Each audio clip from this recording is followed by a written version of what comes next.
I'll just introduce the next speaker, who's Wambui Kinya. Wambui is Managing Director of Thoughtworks Africa. Thoughtworks is a community of passionate individuals whose purpose is to revolutionize software design, creation, or delivery, and advocating for positive social change. Wambui is responsible for the strategic evolution of the business, for partnering with clients to help them to get a competitive position through the use of disruptive technology, for developing people and collectively growing their Pan-African business.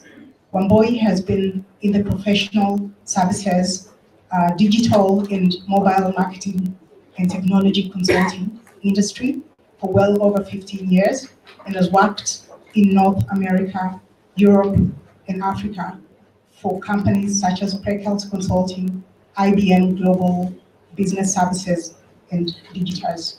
We're not traveling to work, Wambui is often traveling for fun. So let's welcome Wambui Kinya.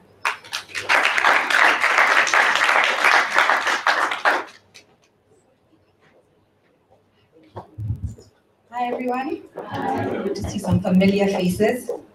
I have this special to me. When I was with Praekelt, I started off with a desk that was on the left, and slowly we grew and found a space within this building. But really honored and privileged to be here as part of Women in Technology Africa, in Tech Africa, sorry. We've got a bit of a relationship that also started in London. Thoughtworks, as introduced, is quite passionate of a community, and we truly do believe in being able to make a socially and economically just world through software, which we're really good at. I guess I was guided to share a little bit of my stories. I have notes that I can keep it to 10 minutes. So I started off, I guess, technology for me started off out of trying to prove the boys wrong. I was at that point,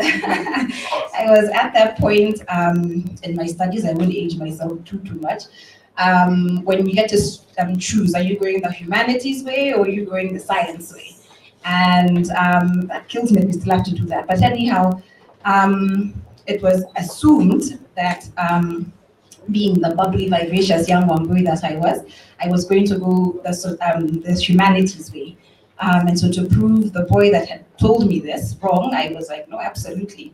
And chose physics, chemistry, and math as my A levels. But I always found that I related better to things that were factual and had very little memory power for simply just memorizing and regurgitating. So when did France conquer wherever, it just didn't seem to resonate in my mind. I could work better with formulas and figure out how to work my way through them. But as life took it, I ended up in the US and did computer science and economics, and then was also to prove another guy wrong, which was a professor who was a bit of a racist Afrikaans, who was only ever spoke of Africa as if we were doomed. So to challenge him and to make sure that there was another narrative in the course, I took all his courses and then ended up with an economics degree as well. But in terms of women in technology, it became quite clear to me that something was happening when the company I worked for was in Boston. Not too many Black developers, let alone developers from Africa, and also not too many women developers. And I was selected onto a project that a lot of people were trying to get onto, because the lead architect was this very revered engineer from NASA, who had just amazing stories to tell about his experiences, and of course the evolution of code and developing. And this was aging myself once more, when Java was now the big it thing, right? So an object-oriented programming. But no matter what I did, I could come into the office at 6 o'clock in the morning, have people look at my code, let me know how they thought of it. It didn't really matter. There was always a comment, even just small things. Just he would find not amount of space in between lines of code. It was just always it was an undermining that began to sort of settle that question of doubt. Can I really do this? And it got to a point where one of the male developers suggested one day, why don't you I'll give you my code to check in, you give me your code to check in, and then let's see what happens. And of course, his name was Chris, the NASA engineer was Jim. Jim stood up and could not stop talking about Chris's code. So Chris stood up and said, well, funny you should mention it, but because even Chris never ever got any kudos anyway. But the code is Wambui's. And he wouldn't believe it. And to the point where he was challenging us to take us to HR because we were lying and making him look bad. But thankfully, for great leadership in that particular organization, I did stay with them for a while because they really wanted to make sure that it was clear that women, and particularly women who were from minority populations, were most welcome and encouraged to grow. But it never really resonated to me what had actually happened. I think after several years, and now I was sort of at that crossroads of should I try go the architect way, or maybe all the women that I sort of started with and got to know a little bit, all seem to be moving towards being business analysts and project managers, and do I really want to stick with this? And then I was a part of a program that tries to keep, well, bluntly, Black people in Boston. And there I met some fellow engineers, women engineers. And when we got to share and we got to actually speak very honestly and very truthfully and very emotionally about some of the things we were experiencing, it actually created some strength. And that's why I think for me, organizations like Women in Tech Africa are quite important, to create that forum, to be able to share, to be able to network and figure out who else is out there that might have influence, to begin to figure out not only for ourselves, and I like what Angela was saying before, it's less about me and my journey and sort of me and the ability to be able to create a journey for others, and that's quite important. But it was there that I began to see, and I recognize this in at Thoughtworks, diversity is less of a numbers game. It's actually core to who we are. Our leadership is made up of 50% women, well represented between Global North, Global South. Our incoming consultants, we have a program called Thoughtworks University, but must always be 50% women. And this is part of our 20-year vision. We might not be able to find the women now, but we're definitely going to have the women in the future. But what I find, even talking to some of the women developers at Thoughtworks, is that niggling doubt that sort of starts to settle in, even when you're sort of in amongst others that may not have the same confidence, starts to sort of become a bit of a cancer. And I think it's important as women to support each other even in those moments of doubt. So it's okay to veer out of technology and stop coding. I'm not saying that that is the only way, but basically to say that I think use each other to be able to figure out where, when the doubt is coming, is that coming out of a place of perhaps a little bit of self-esteem crushed from an interaction, or is that something that is maybe data that is worthy of you now absorbing and then being able to work through. I do think that there is a responsibility that we do have, because the truth of it is, I think when you look at it, there are many organizations. I think Akira Chicks is one that I know we've always, so Thoughtworks, just for context, has been in Africa about 3 years. We call Africa our experiment only because the way we've established in Africa is different to all other regions. This was created as an entity that was going to be run by Africans, for Africans, with Africans as well as others. We're internationalists first, but also very proud Africans. We're quite dedicated to changing the narrative around Africa.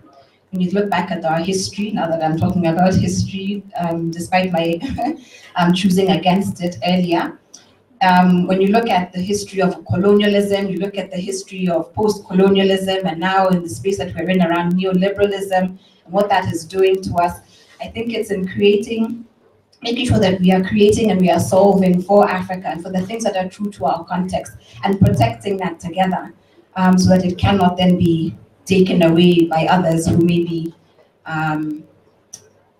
suggesting that they're serving a different purpose. But really protecting what it is we're building, and building it not just, again, for ourselves, but in terms of how it can solve for others, and really thinking about it not in the context of this might solve a particular problem in Nairobi, but what Angel had spoken to before, it may very well be a solution that's then used in Nepal. And to think about the constraints.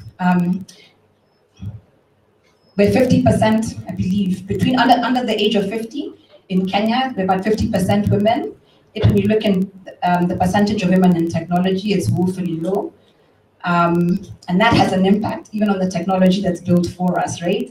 Because who is represented when they're building the context, whatever that's going to be developed. And I think that that's important for us to also make sure that we are part of that voice. As far as,